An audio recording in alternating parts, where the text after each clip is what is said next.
Hi everyone. Can you guys hear me? Yes, Jay, we can hear Yes, you. Jay, you're audible. Okay. Thank you so much for having me, Skills Factors team. So I hope everybody's in a good spirit. Yeah, in India. I know I'm in Indonesia, and we're in a lockdown. So I'm glad that you guys have this event. I'm sure a lot of people in India are delighted to have this opportunity to learn. Yeah. Okay. Let me share my screen. So I can tell you that Bitcoin is not something that is complicated, right? I'll try to make it simple. I'll try not to use too much technical jargons, but if you guys have any questions, feel free just to stop me, right? So Bitcoin doesn't have to be complicated. It's actually very simple. So yeah. But first, let me introduce myself. My name is Jay. So I'm currently the country manager for Luno in Indonesia. So Luno is a global cryptocurrency company.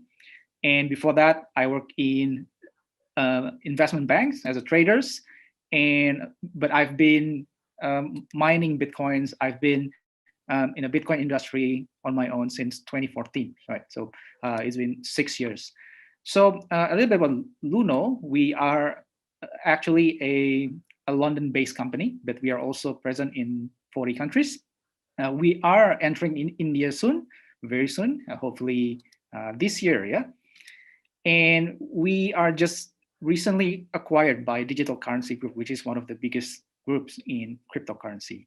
So let's get straight to the point. So what is Bitcoin, right? So I'm sure you guys would have heard a lot about Bitcoins in recent weeks, right? You've heard about the price volatility, you've heard about how it went up and down. But if you look back on 2020, which a lot of people consider to be a really bad year, right? It's a tough year for everyone, right?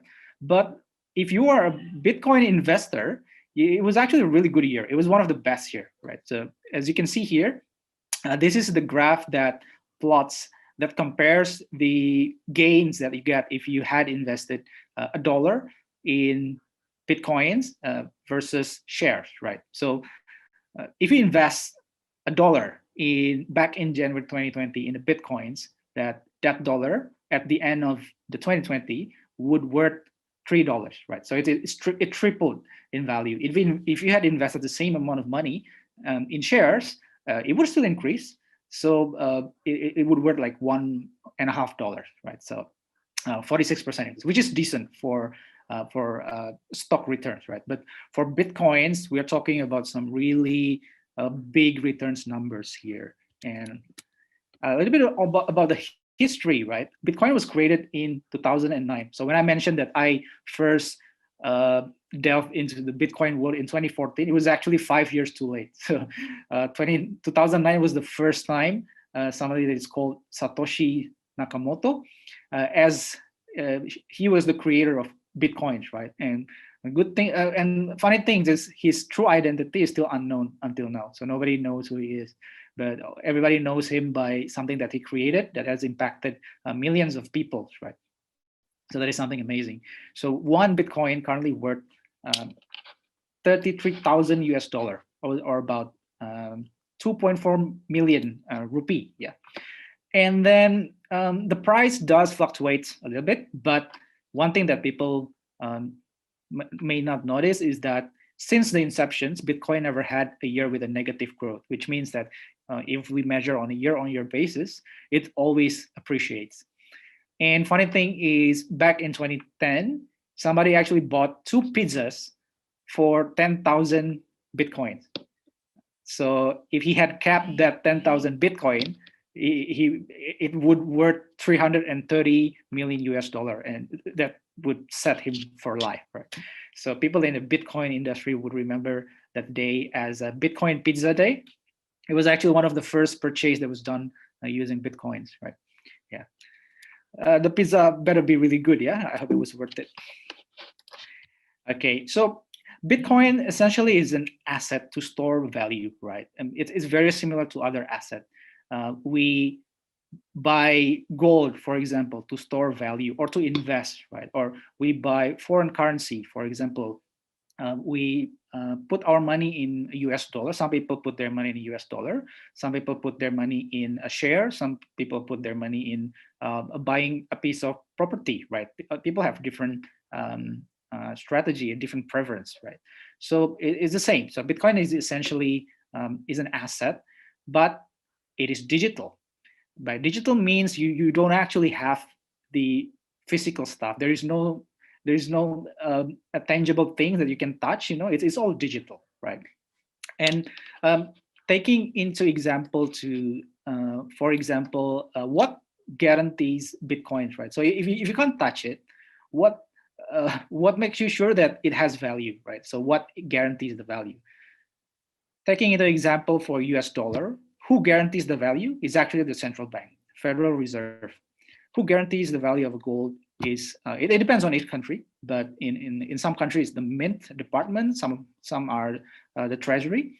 But Bitcoins, it's not regulated, it's not guaranteed by any entity, but rather it is being guaranteed by the technology itself, something that we call blockchain network or blockchain technology. That actually the one that guarantees the Bitcoins.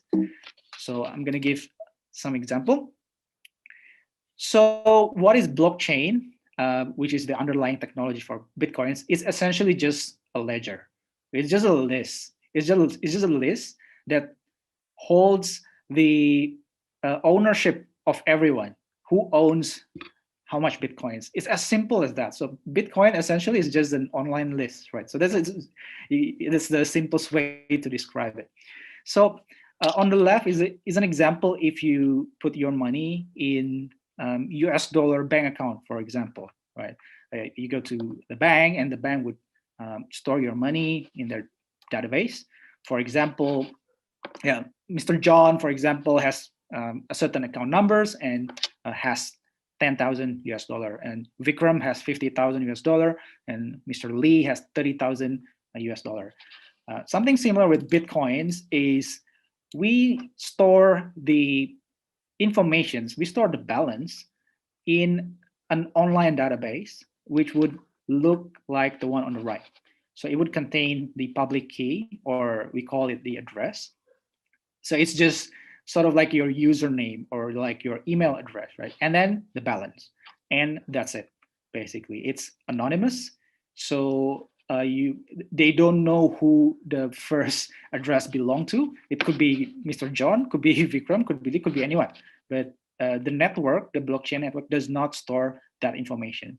It only stores the informations of, okay, this is the address, and this is the balance, the Bitcoin balance that it has. And then if I'm the owner of the first address, what do I do so that I can access my Bitcoins?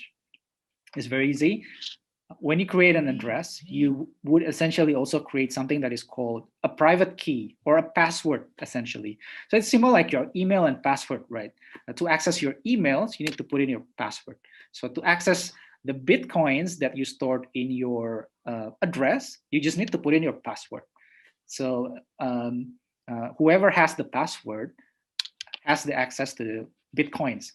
So once you put in the password, you can transfer the Bitcoins to some different address. Everything is easy, right? So it's as simple as that. And then what makes blockchain and Bitcoin special is because the database itself is not stored by any entity. So going back to the previous slides, the database on the left is actually stored by the banks, right? The banks hold it. They may store it in their computer or their server, but it's still held by a single entity. In Bitcoin, the database is actually held by everyone, essentially, everyone in a network. If I'm on the blockchain network, I can have the data of everyone's ledger. So I have the data of all the lists of the ledgers and how much BTC it has, right? It's an open is an open source. You can check if you have an address, you can go online and see, okay, how many Bitcoins does it have? It's very easy. But the key thing is it's anonymous, right? So you don't know, you can see like, oh, I find some Bitcoin address. It has maybe 10,000 Bitcoins there, but you don't know who it belongs to. So that is the one of the basic principles is anonymous. And then the good thing about having the records on basically everyone, you can have a million, you can have 2 million records. So if you want to falsify the records, if you want to you want to hack the system and say, oh, I'm going to change my Bitcoin balance on my wallet to 10,000 Bitcoins, for example. Can you do that? You can do it on your copy, but once you get connected to the network, the network will identify that, hey, the records in Jay's database is different with the 99 millions of others. That means it's not correct. So it will just revert it back to the consensus. That's what we call. So it's pretty much like a democracy. So everybody that has a record agree on what is the value that everyone has, right? So that way, it doesn't need a central entity because essentially everybody shares the duty of the maintaining the records. And then coming back to the bank transfer, when you do an online bank transfer, for example, say I want to send money to my friend, right? I would just need the account numbers. I would just need the full name, and just I tell the bank that I want to transfer $1,000 to this person, right? And then the banks would then verify the transaction. It would check whether I have $1,000 in my bank account, whether the destination's address is correct. If everything checks, if everything matches, then they would process the transaction, right? So in Bitcoin, who actually does this validations, right? Somebody must have done it, right? Who's the central bank? So we have something that is called miners. So miners are people that essentially submit their computer resources or computer hardware to the network so that the network can process the transactions.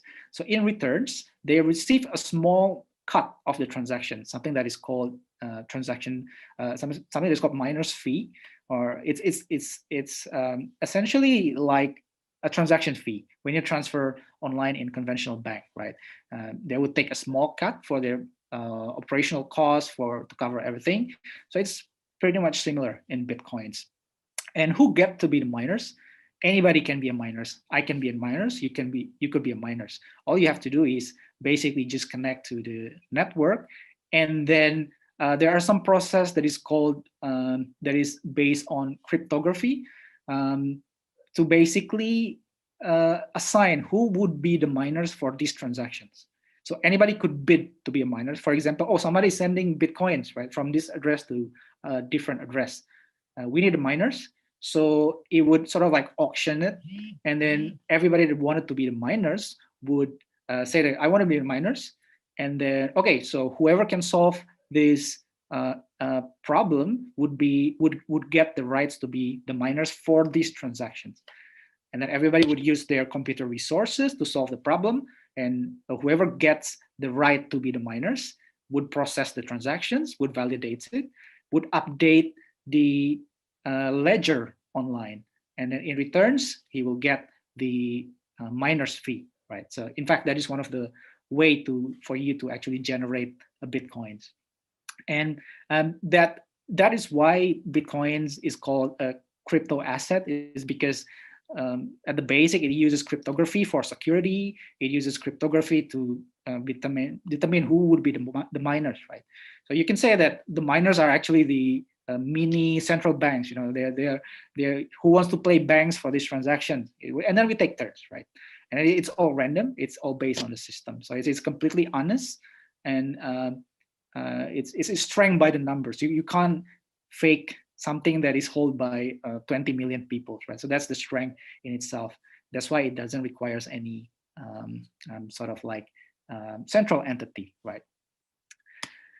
Okay, so next, so what makes Bitcoin valuable, right? So why do people buy Bitcoin instead of buying gold? You know, gold is trusted. You can trust gold. It's been around for centuries. You know, people have been assigning gold as a safe haven. You know, why do some people now use Bitcoins, right? to store their wealth. So there are several reasons, right? The first reason is Bitcoin is actually the fastest way to transfer your value or transfer your wealth across border.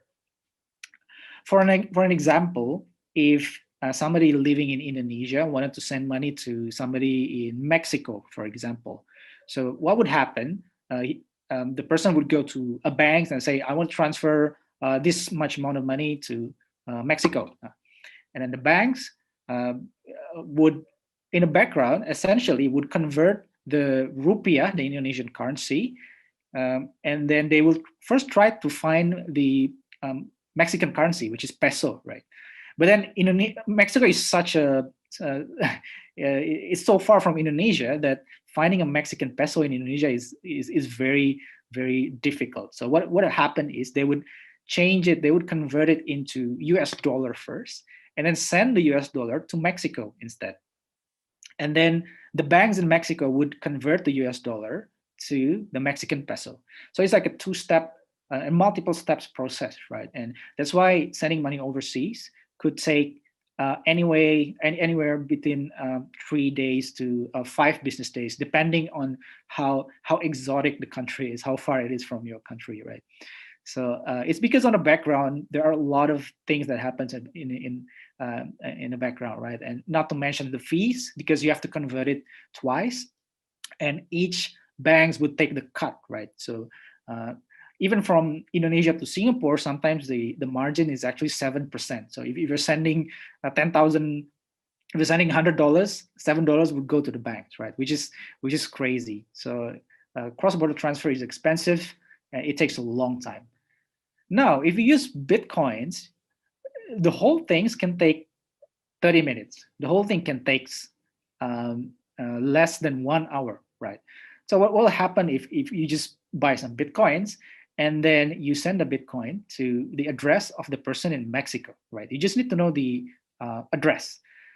And then that's it. The Bitcoin network will process it. Some miners would bid for your orders. Hey, I want to play the miners for these transactions. And then you will pay a small miner's fee to that miners. And then once he validates it, okay, this guy actually have the amount of Bitcoins necessary for the transfer, the destination address is correct, and then everything is in order. So I confirm this is valid transactions, and then he will update the online database.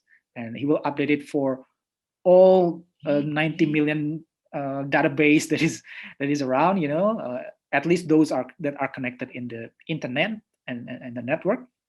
And then that's it. Basically, the person would receive the Bitcoins there. So the whole process could take less than 30 minutes, right? So that's why a lot of people are using Bitcoins. It's actually the cheapest and fastest way to transfer money cross-border. And the second one is Bitcoin is actually, as mentioned, it's fully digital, right? You don't have to worry about storing it physically, right? Same reason why you store your money in the banks, because it's physically not possible for you to store all your money below your bed, for example. So Bitcoins is similar, so it's fully digital. As long as you have an internet access, you can check your Bitcoins anywhere, anytime. And to buy a Bitcoins, you could select from a number of apps in the internet, and hopefully Luno will be in India very soon as well. So all these apps offers an easy access for you to buy Bitcoins, to check the value, to sell it. Everything is on your fingertips. Yeah. So it's much easier compared to if you have a gold, right? For example, if you want to buy gold, you probably have to visit one of the jewelers and then you have to think about, where do I store this gold, right? So it's a very efficient way to store your wealth. And then the next reason is because Bitcoin is liquid. It's actually one of the most liquid assets. So back to the gold example, if you want to sell your gold, you probably have to find the buyers first. You have to agree on the price. You have to agree on the appraisal, on the valuations. It's very complicated. So it will take several hours to several days to find buyers, right, and settle the transactions. So and in some countries, you can actually buy or sell items using Bitcoins. So in US, For example, you can actually buy sandwich or Subway using Bitcoin. Yeah, not all countries allowing this. For example, Indonesia does not allow people to buy items directly using Bitcoins, but people can purchase Bitcoin as an investment. Yeah? As long as they don't buy pizza or coffee with it,